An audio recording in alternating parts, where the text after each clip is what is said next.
ഒരുപടി കൂടി സ്മാർട്ടാവുകയാണ് ഈ തലസ്ഥാന നഗരം. ലോകോത്തര നിലവാരത്തിൽ മിന്നിത്തിളങ്ങുന്ന ഈ സ്മാർട്ട് റോഡുകൾക്കൊപ്പം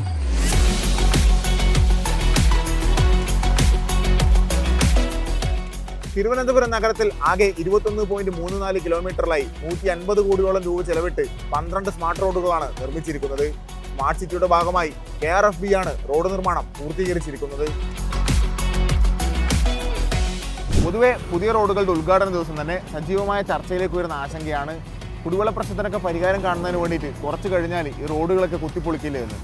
എന്നാൽ ഈ ആശങ്കയെ പൂർണ്ണമായും അകറ്റുന്ന രീതിയിലാണ് സ്മാർട്ട് റോഡുകളുടെ നിർമ്മാണം പൂർത്തീകരിച്ചിരിക്കുന്നത്. അതായത് ഇനി കുടിവെള്ളത്തിനോ സ്വീവേജ് ലൈനിനോ വേണ്ടി നിരന്തരം റോഡ് വെട്ടിപ്പൊളിക്കേണ്ടി വരില്ല. ഇവയെല്ലാം പ്രത്യേകം സ്ഥാപിക്കുന്ന ഡെക്റ്റുകളിലൂടെയാണ് കടന്നു പോകുന്നത് എന്നതാണ് കാരണം. റോഡ് വെട്ടിപ്പൊളിക്കാതെ അറ്റകുറ്റപ്പണി ചെയ്യാനായി പ്രത്യേക ചേംബറുകളുമുണ്ട്. ഒപ്പം വൈദ്യുത, ടെലിഫോൺ, ഇന്റർനെറ്റ്, സ്വകാര്യ കേബിൾ ലൈനുകളും റോഡിലെ ഈ പ്രത്യേക ഭാഗങ്ങളിലൂടെയാണ് കടന്നു പോകുന്നത്. എത്രയോ കാലമായി മുടങ്ങിക്കിടന്ന പദ്ധതിയാണ് ഇപ്പോൾ LDF സർക്കാരിന്റെ ഇടപെടലിലൂടെ പൂർത്തിയായിരിക്കുന്നത്. വഴിവിളക്കുകൾ, ടൈലുകൾ പാതിയ നടപ്പാത, സൈക്കിൾ ട്രാക്ക് എന്നിവ ഉൾപ്പെടുത്തിക്കൊണ്ട് പൂർത്തീകരിച്ച സ്മാർട്ട് റോഡുകൾ സ്മാർട്ട് സിറ്റിയെ ഒന്നുകൂടി സുന്ദരമാക്കുന്നുണ്ട്.